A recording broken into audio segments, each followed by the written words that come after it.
Good evening, and welcome to Soluble Brighter Light, America's Political Central. Damn it.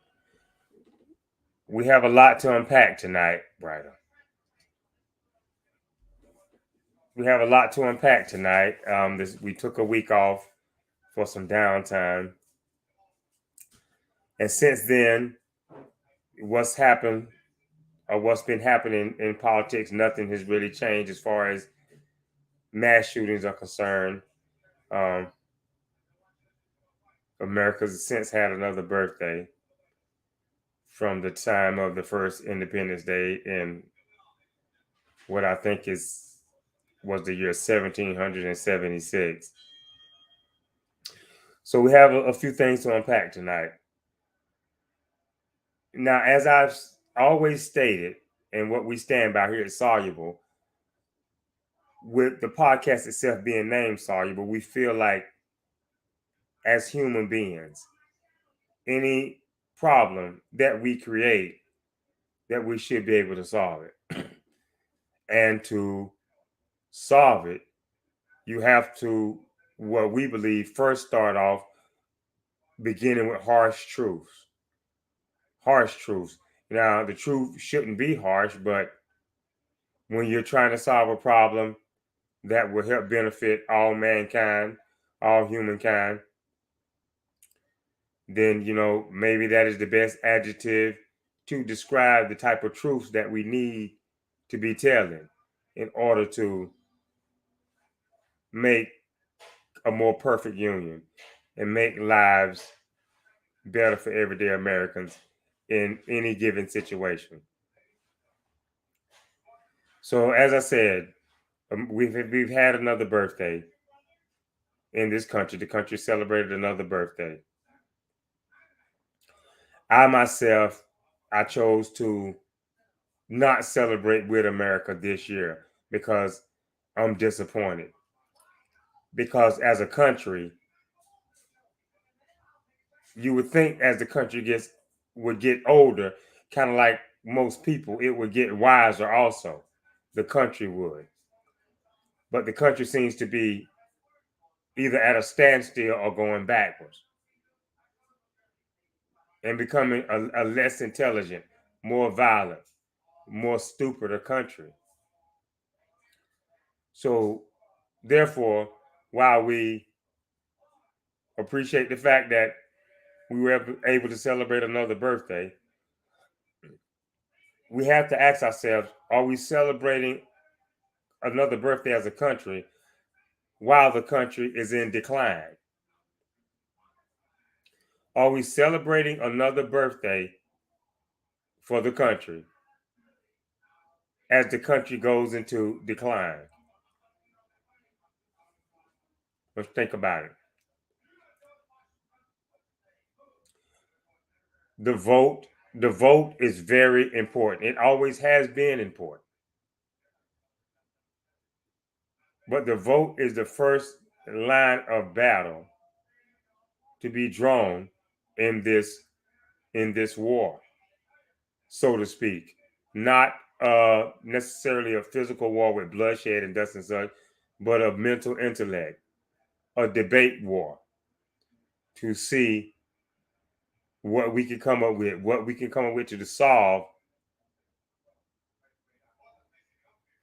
problems, solve crises that the country is suffering through right now with gun violence, rights of individuals, bitterness, bickering, and polarization in our politics.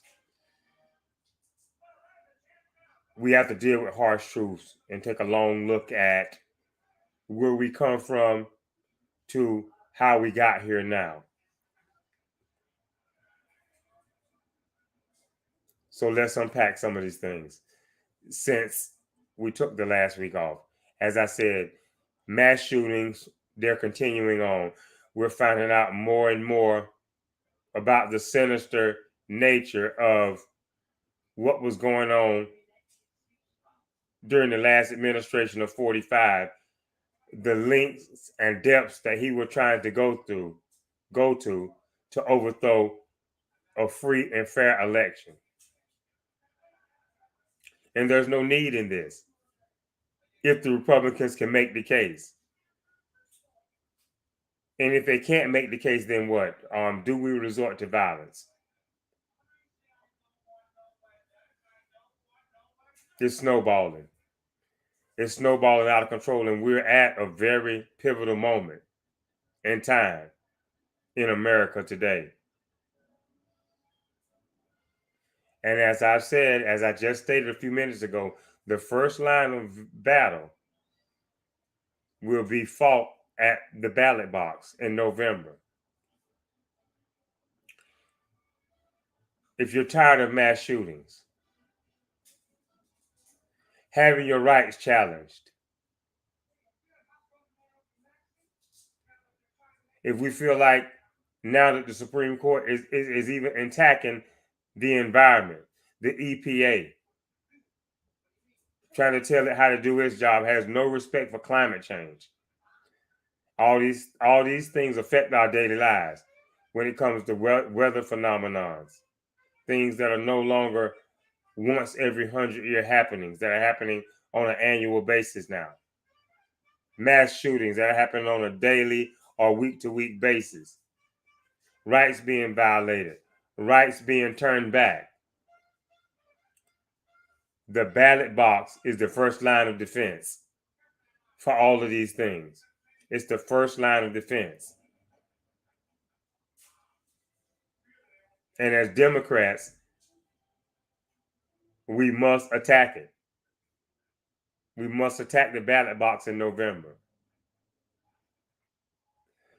Now, I put some thought into politics in America, and when it comes to Negroes voting in particular, because as I've always stated, I believe firmly that when our turnout numbers are high as a group,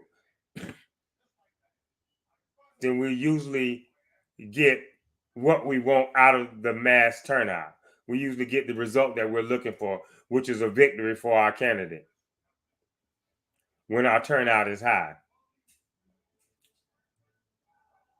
And this is a part of why I say this is a pivotal time. This is a pivotal moment for us.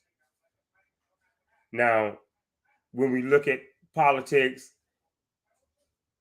let's take a what if and see that if we looked at it as if it was a sport, a mind, a mental sport, if you will.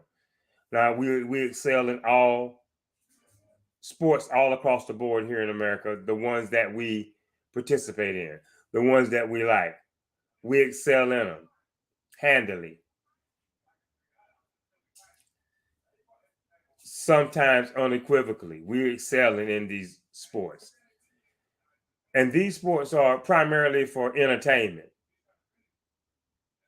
They're primarily for entertainment. And we go hard.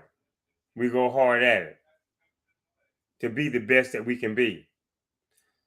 Now, in the sport of politics, which is, let's say, a mental thinking sport, it's a sport of the mind.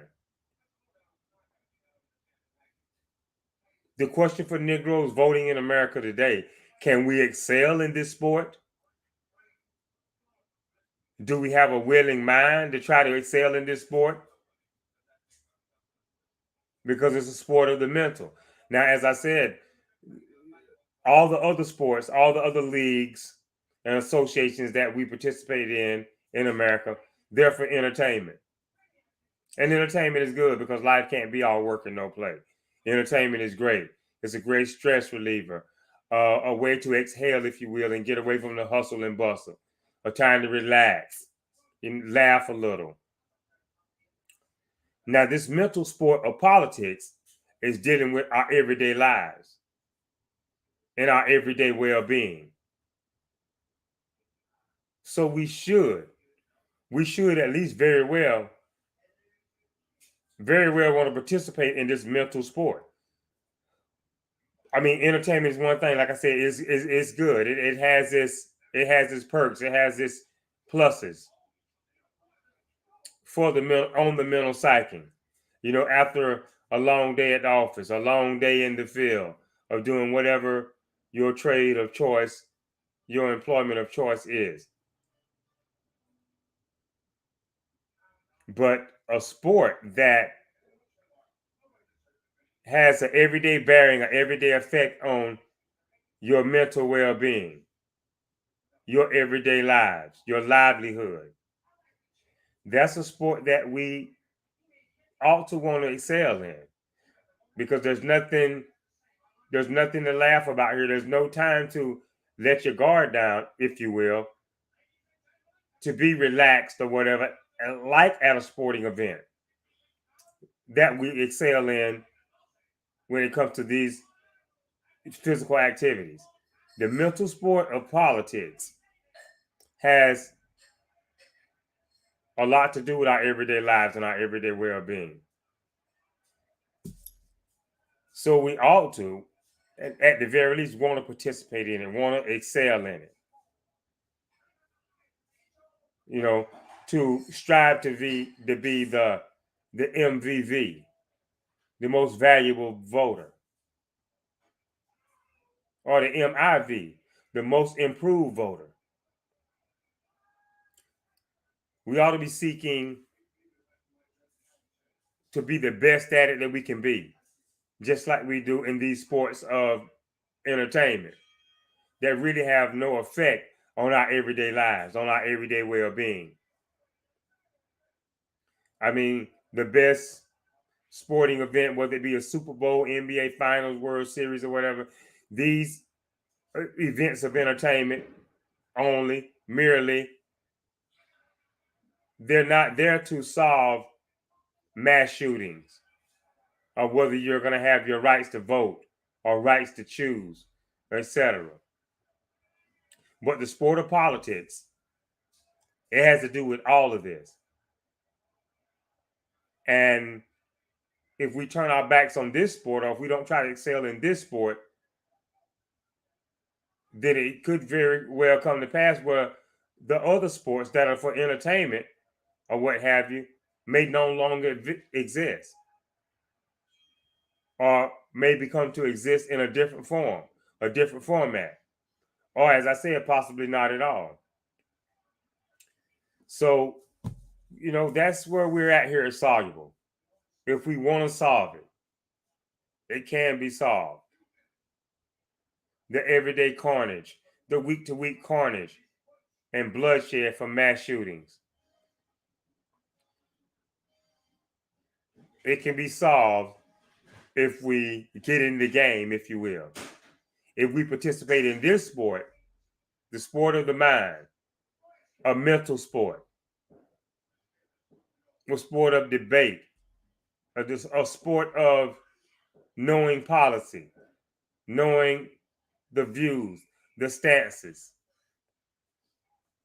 of the party of your choosing, or the opposition party that's not of your choosing. To play this sport will go a long ways. To participate in this sport, to try to be a starter, to try to be the MVV or the MIV or the BV, the best voter. To try to be the best in this sport and go after those awards will not only make you a better citizen, but it will help make America a better place. And I'm not sitting here to say that the Democrats have all the answers. That's not what I'm saying, even though I am an adamant, staunch Democratic voter, unless the independent candidate comes up with a good nominee with great ideas that I can back. Right now, I'm in the Democratic corner. But that's just not to say that, Republicans have no good ideas, or they'll never be able to come up with a good idea.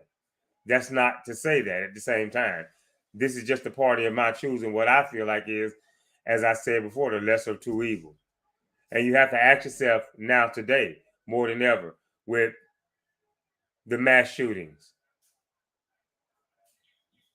with rights being taken away, with rights being threatened by illegitimate Supreme Court. You have to ask yourself, take a long, honest look in the mirror and ask yourself, is America great again? Is America great again? Now, if it's not, and as a Republican, you think that you have some ideas to fine tune it or tweak it, other than racism, bigotry, taking away people's rights, etc., then bring those ideas to the table. Because as I said, this is a mind sport. This is a sport of the debate, a sport of policy knowing. And at the end of the day, there's no ring for it. There's no championship trophy. It's just that you see the ways of a champion, or you see the winning team being America with no more mass shootings. The masses of the people being heard, being felt by political leaders. Because right now, with the protests, with the marching, with the discontent level, this is minority rule. This is what minority rule looks like. And as I said, we have to deal with some harsh truths here. Because as I said, the country is aging. We just had another birthday. I mean, from 1776 to now, you do the math. It's like 100 and something years there. Just right off the head, I'm not a math expert. It's like something like 140 something, 150 something years, somewhere in there. But as I said, the country gets older, but does it get wiser? So it's soluble. I'll deep dive into this question and seek an answer as to why does it seem as the country grows older, it doesn't grow wiser.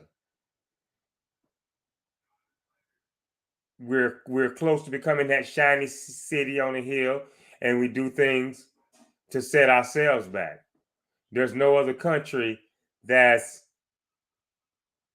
inflicted more harm on this country but the citizens themselves. There's no foreign power, there's no foreign enemy, foreign threat. This is of a domestic nature, as evidence as to why this is a very pivotal moment, because it's within our power to control it and to do something about it.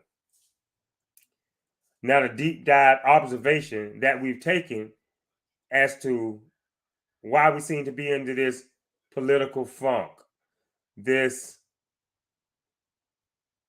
erosion of values, this what seems to be a loss for civil discourse in our politics.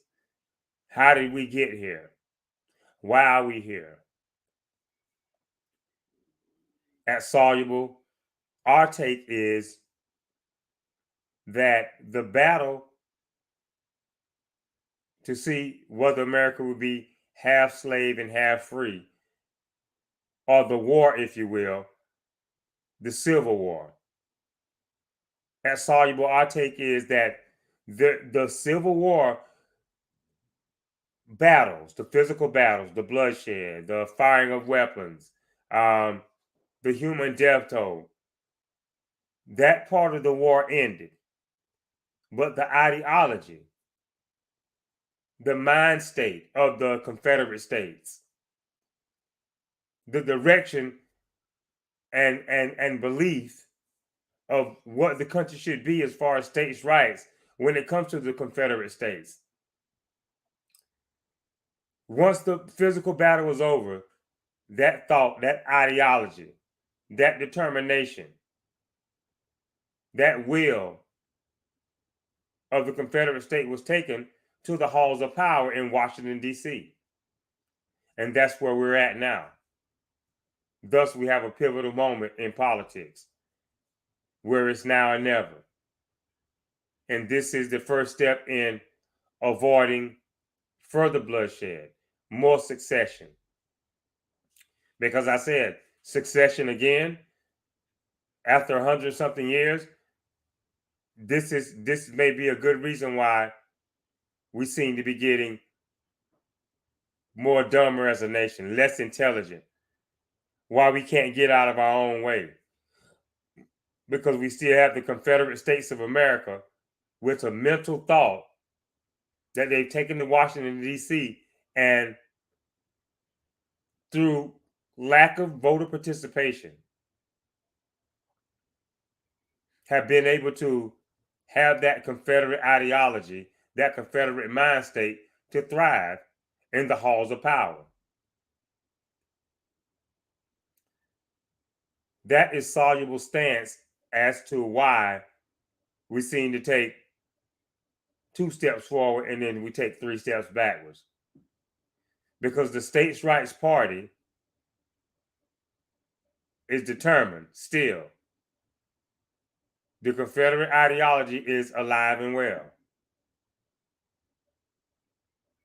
You know, when I was a kid in school, you know, I see some of my classmates with the shirt on, with the, you know, with the old hobo looking guy with like a bum leg and a bandana tied around his head, and you know, the shirt would say "The South will rise again." You know, at the time, I didn't have no earthly idea of what that meant. Being a child, you know, I kind of thought of Yosemite Sam, to be honest with you, when I saw the shirt. But now we have to take a long look at that thought, at that belief, and see that it's alive and well as to why we're where we are now. Is the way to make America great again to tear it all down, to break it up and start all over again, to take away rights, freedoms, and all the things that we enjoy with the liberty that comes with living in the republic? Are we to take all those things away and start all over again? This could very well possibly be the mind state of the politicians who represent the Confederate ideology, the Confederate States of America ideology from way back in the 1800s. It's alive and well. The thought process of it, the mental being. The Republican Party is a states' rights party. So you ask yourself, and you know, some of it is being evidenced now today. What does the state want the right to do? We've seen what happens when, as some have labeled it, as it relates to the federal government, we see what happens when Big Brother is not watching. When the states are free to go the way of no oversight, no respect for checks and balances, we see what happens. It's possible the economy could crash and we can go into a recession. It's possible we could have, you know, double dealing from the bottom of the deck when it comes to foreign countries, foreign policy. When it comes to insider trading, double dealing on Wall Street. Think long and hard about it. When the state is no longer fearful or worried about government oversight, federal government oversight, it seems to be a drag on America, as evidenced by the last few Republican administrations. But we'll go so far back as the last one. And as I've stated, is America great again? Is America great again? If Donald Trump runs in 2024, by some accounts, that will be his campaign slogan again. Make America great again, again.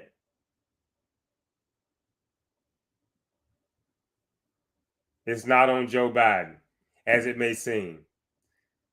A lot of what he's having to do is clean up what Trump messed up. And of course, you have to at least give him credit because he's a president who acknowledges that the buck stops with him. He doesn't let bad things that are happening, or when the pressure comes down on him with questions about why this and why that, he starts to talk about, well, Trump didn't leave me anything, or well, Trump did this or that. He's not the president leaning on that.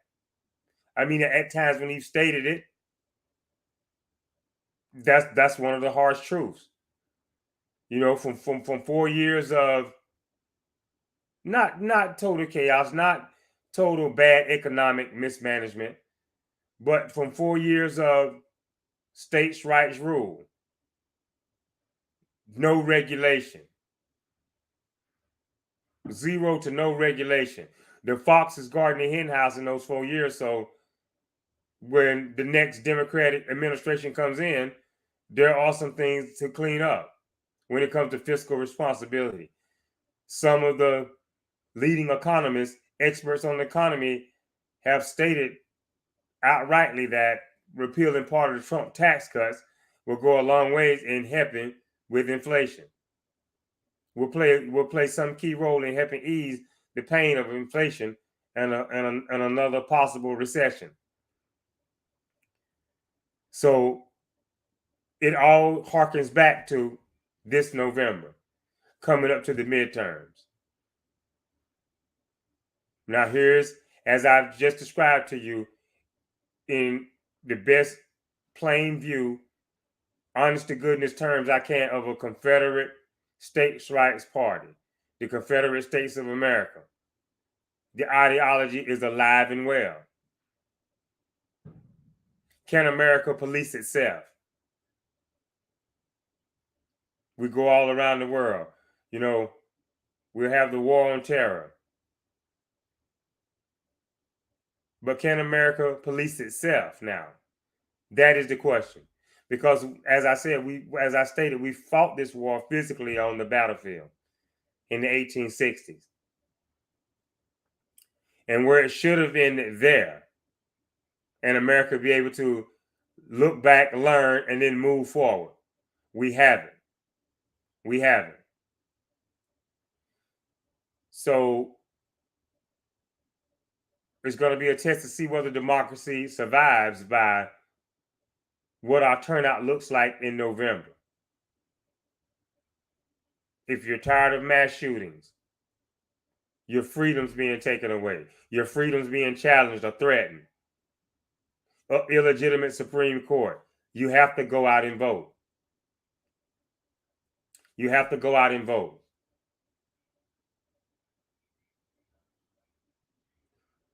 Where is the war on the AR-15? Where is the war on semi-automatic weapons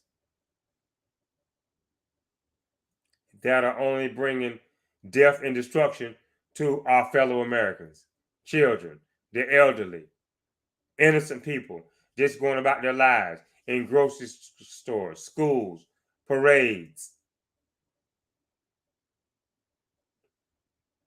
any peaceful public gathering now. Excuse me. Any peaceful and public gathering now is subject to a lone shooter. Think about that. Is America great again? Is America great again? Any sensible, civilized human being, sensible, civilized American has to see that answer is no.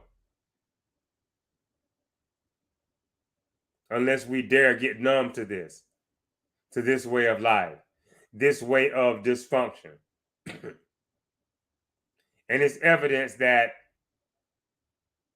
we should have left this in the 18th century. It's evidence that we should have left it there. And this is evidence of it.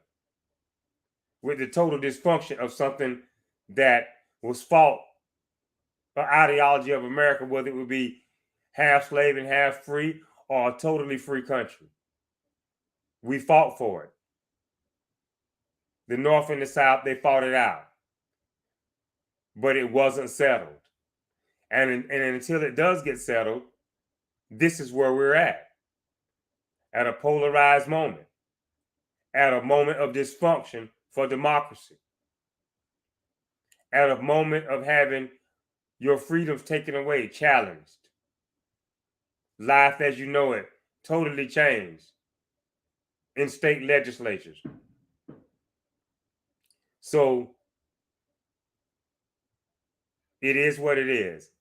Here at Soluble, we feel like it's a very pivotal moment.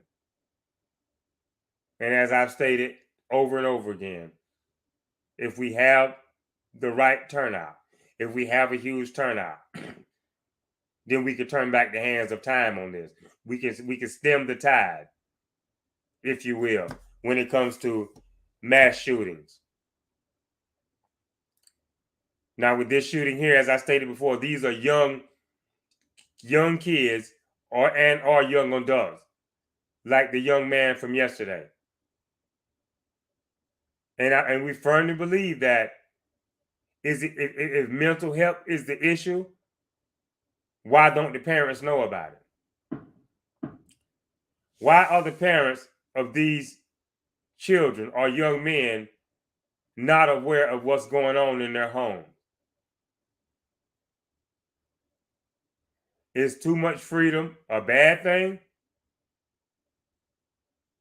It's possible that it could be if that freedom is giving your child the freedom to do whatever they want to under your roof in their home. We don't need to throw federal dollars at this particular problem of mental health, especially when they're living with the parents. Because the parent is the intervening piece. The parents is the person that is standing in between. They're standing there at the crossroads, and they have the power to change history by simply checking in on their child, checking to see what's going on in their home.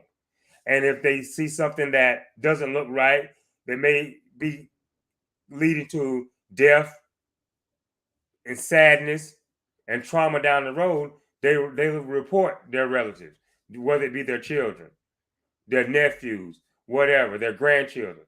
They can report them. And it'll go a long ways in stemming the tide of this. So here we are, America at the crossroads now. And the parents, in America, you have a choice to make. You have a choice to make whether you're going to know what's going on with your child, especially when they're living in your home.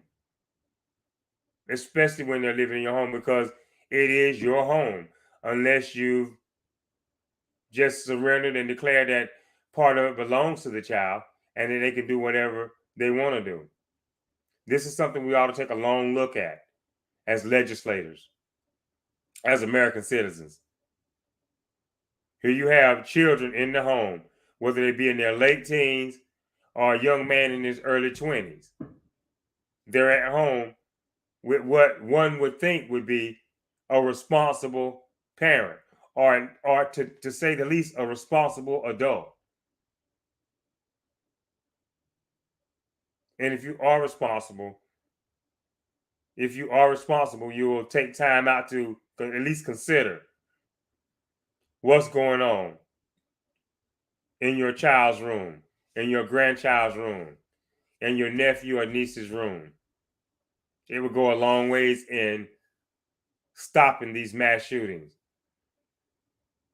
from these teenagers and young men who seem to be so angry, having suicidal thoughts where they want to take innocent people with them when they do commit the act, or if they do get to commit it before the cops catch up with them.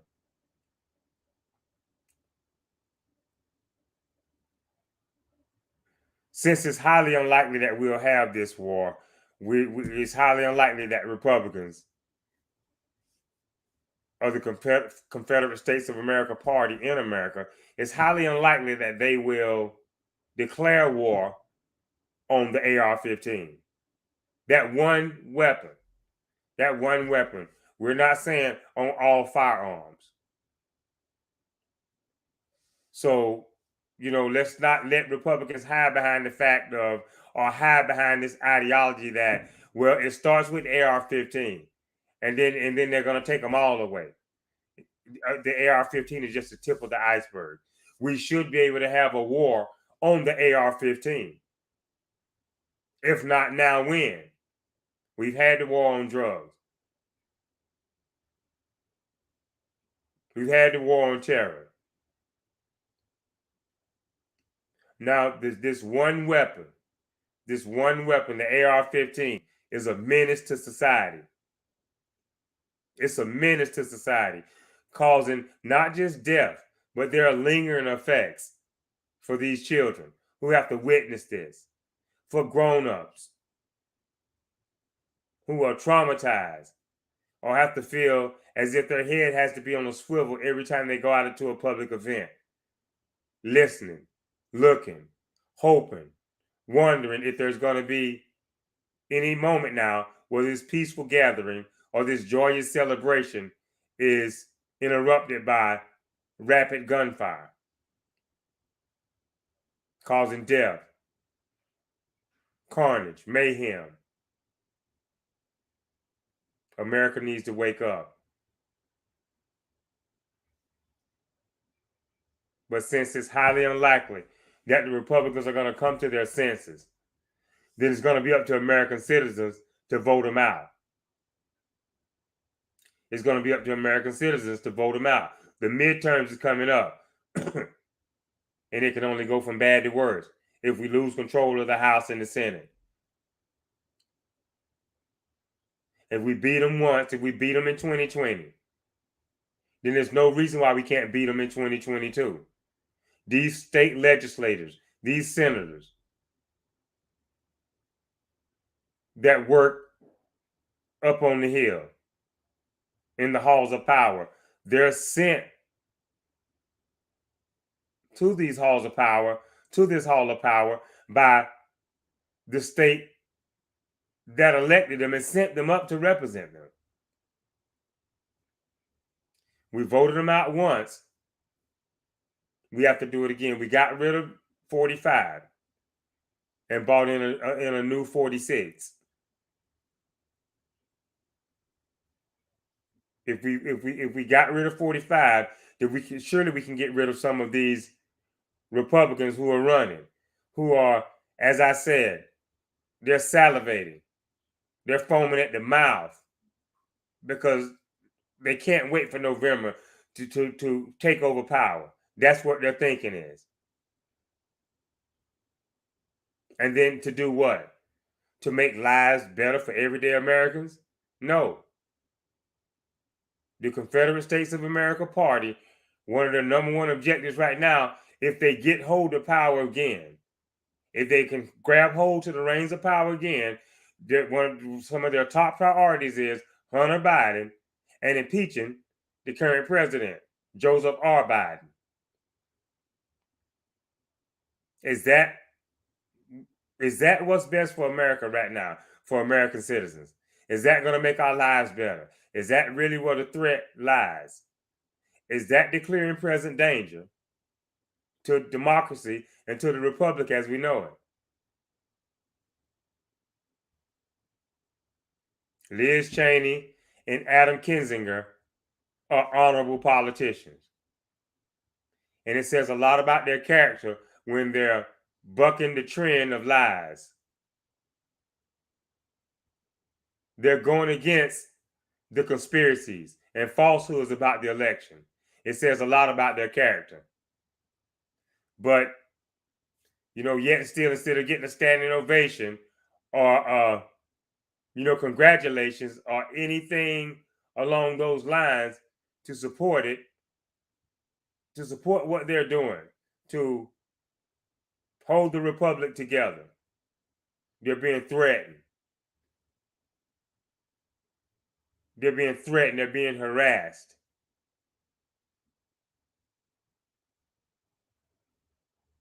to tell the truth in Republican circles today when it comes to the election of 2020 can have you an outcast, can have you as a pariah, if you will, just for speaking the truth. These are the depths that the Republican Party has sunk into. No one's above the law. That's what we've all been told. That's what we've always believed. Here you have Lady Liberty with the blindfold on, with scales, with a just balance. So if no one's above the law, here's a pivotal moment in politics in itself. But as I've said, we don't want this Pandora's box open. So the best thing we can do is try to get to the ballot box in November in large numbers, because it is what it is. It rings true. If the current president can do all these illegal things and get away with it, then surely we can rebel. We can stand up to it and have America look the other way also. If he can start it, turmoil, chaos, more political bickering, then surely we can end it. Surely we have every right to end it by any means necessary other than violence as a last resort. Going to the polls, that's where the battle is at. And it's not a physical battle. It's not a battle that requires bloodshed. Going to the polls in November, as I've said before, and I'll continue to state it up till the time of the election, we have to beat them twice. We need to beat them twice. Look at the candidates that are running. Look at the Trump proteges that are running. Just like Trump, they know very little about politics or how democracy works. Very little to nothing about politics. The new class of Republican water carriers who are just marching to the beat of the Confederate States of America's drum. So, whether you want to answer it honestly or if you want to be prejudiced with your answer, in denial with your answer, that's the question that causes this to be a pivotal moment in politics. Is America great again? When was America at any point in time in the 4 years of the Trump administration? At what time was America at its greatest, or that it had been made great again in those 4 years? When? And it's a very short span. It's a very small window, if there ever was a time. We had racial upheaval.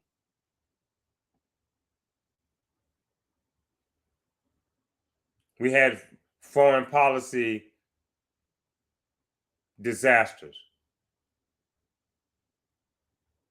assassinations, wagging the dog as soon as he comes into office in Yemen.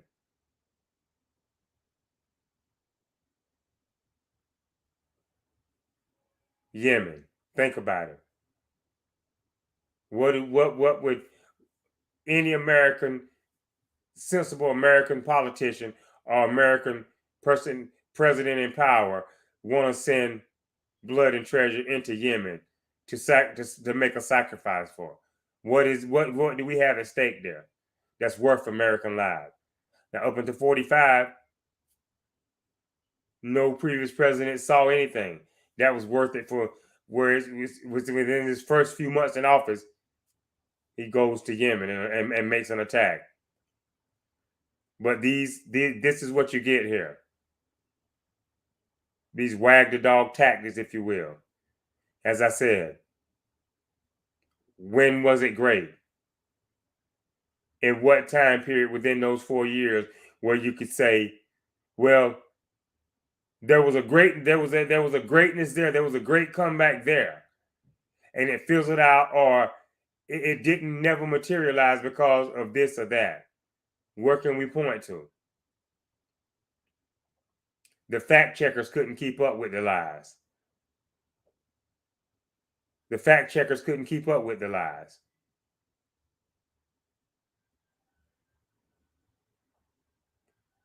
Never has a president in our lifetimes wanted to have a desire to establish a relationship with the president of a rogue regime like North Korea, because they don't believe in democracy. South Korea, yes, but never have you seen anything like this, where a president of the United States of America wants to have this kind of relationship with the rogue regime like the one in North Korea. But these are the things that were going on.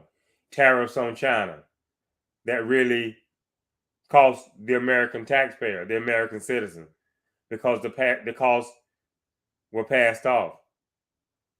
And that's why Republicans and or Democrats are not really fans of tariffs on foreign imports. So when was it great again? And if you can answer this question honestly,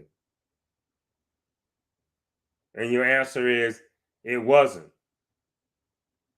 If your answer is it never began to materialize, if your answer is I saw no sign of it, all the more reason to vote. All the more reason to vote, because there won't be a war on the AR-15. There won't be a war there. And at this moment in time, at this pivotal moment in politics, we at least need that for this one weapon in particular. But you won't see it from a Republican point of view. You won't see it. Now, in the 90s, when we had the assault weapons ban, that was it. Assault weapons. You never saw or heard an American citizen come out and say, well, now they want to confiscate all my guns. They said this was an assault weapons ban only. Now they want to confiscate all my guns. You never saw that. So don't believe the hype that's coming from the Confederate States of America politicians. Don't believe the hype,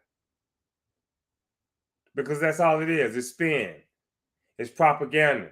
It's stirring up of fear to make you look at the government as the giant boogeyman. To make you look at the federal government as the giant boogeyman. Now, the federal government, a giant boogeyman. This is the thinking that harkens back to states' rights, to Confederate states. So, for Negroes in America, turnout is very important in the Democratic Party. Turnout is very important, because the vote is going to be the beginning of the process to turn everyday American life around from the nightmarish path that we're on now. Elected officials being threatened, having their homes protested. The Supreme Court is illegitimate. I'll give the angry citizens of America that. I will give you that. But our first line of attack should be to vote. To vote out some of the leading Republicans now who are spurring this on, who are leading the charge. The best way to stop it is right now is not to, number one, vote.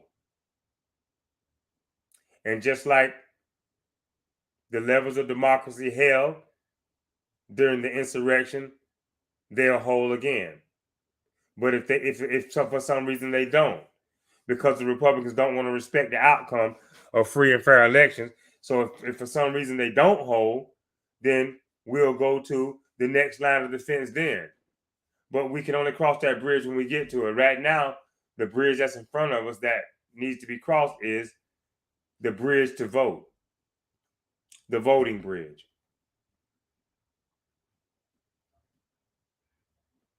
The voting bridge.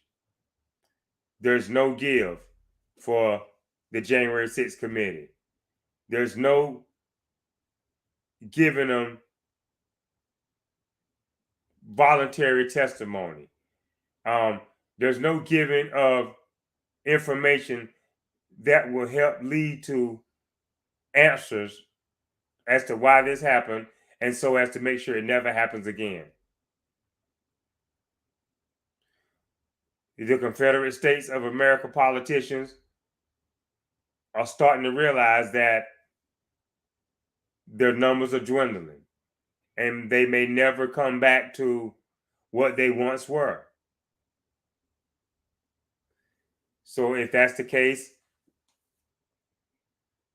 they don't care about no longer making the case to the American voter as to why they should vote for them. They may want to take it by force.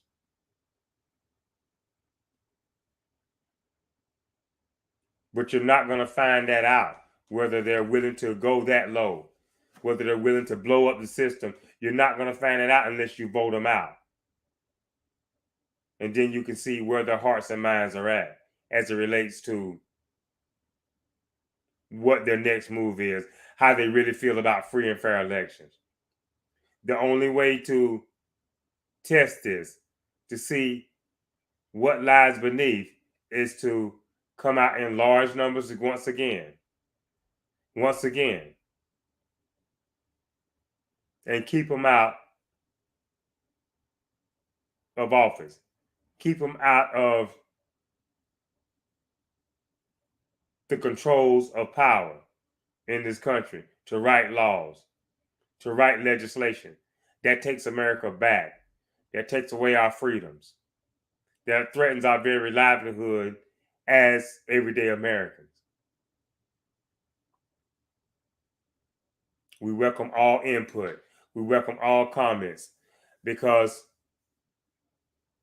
when you're looking for a solution, no one person has all the answers. But collectively, we should be able to come together in a brainstorm type of way to find the solution to the problem, because we as human beings have created the problem. To put all the facts out there, to put all political opinion, political thought on the table, and come up with what we think is the best solution for the lives of everyday Americans. Now, states' rights were defeated on the battlefield in the 1860s. And now they've moved on with the War of the Minds. And they're taking the fight to Capitol Hill, to the Oval Office, to the legislative, judicial, and executive branches of government. In mental thought, the battle continues. The war goes on in their mind. So, learning that from Soluble, being aware of that fact, it's a fact. Being aware of that fact, as Soluble has presented it to you, the power is in your hand. The power of the people is in your hands now, because that's who truly holds the power, the people. And the only way to stop it is to vote it out. Is to vote it out. First and foremost, we sent a clear message in 2020 that America wasn't great again. We didn't see no signs of it becoming great again with another 4 years. And so we went out in large numbers and voted it down. the best thing that could have happened in America. The best thing that could have happened for democracy, for the republic. And then what happened? We had a president who was really willing to tear it all down, have no respect for the rule of law, to stay in power. He's very fond of autocrats. He's very fond of dictators, as we've seen when he was in office on the world stage. At the G7, the G8, world summits of leaders, or what have you. We've seen that he had a very strong fixation with autocrats and dictators. But this is America. So, with that being said, the power is in your hands. It's a very pivotal time now.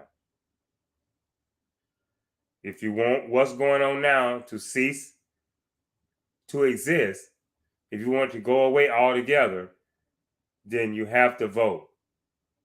That will be the beginning of the end. It won't be an end all, but it will be the beginning of the end. It will be the beginning of the end. And if the Republican Party, the ball is in their court, we're going to lay it all out there. We put the playbook out there for you to read it. Fear mongering, scare tactics. They're going to take away your guns. As I said, and it's a fact, you can go and check it yourself. You don't just have to believe us here at Soluble. You have your own mind. You have your own voice to express it. You can go do a deep dive and dig in your own facts. When the assault weapons ban was in effect in the 90s, no citizens or citizen came forward to say they took my assault weapon away, they confiscated my assault weapon and all of my guns entirely. That didn't happen, and it's not gonna happen. But this is in the playbook. Fear mongering, scare tactics. Because the Confederate States politicians, they don't want you believing in the federal government. They want you believing in a strong states' right government. And can you imagine? Can you imagine? As I say, they like to refer, these states' rights politicians, they like to refer to the federal government in terms of big brother. So you just imagine a 10-year-old child or 8-year-old child that's home with their big sister or big brother, and they're not watching them properly, or they just let them do whatever they want to do.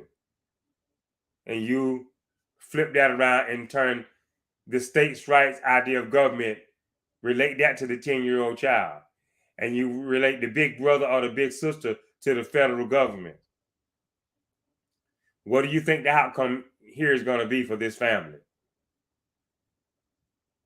What is the outcome going to be when Big Brother is not there to say, stop, quit, don't?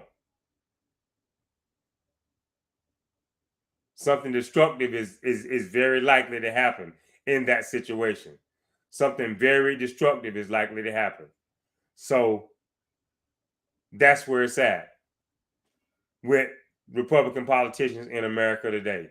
They don't want the federal government in it, and they can turn back the hands of time in America on freedoms, liberties. And it will not just affect Negroes in America. It will affect the whole melting pot in different ways if these politicians have their way. So we encourage you to vote. We encourage you to vote because that is the reason that makes this election that's coming up in November.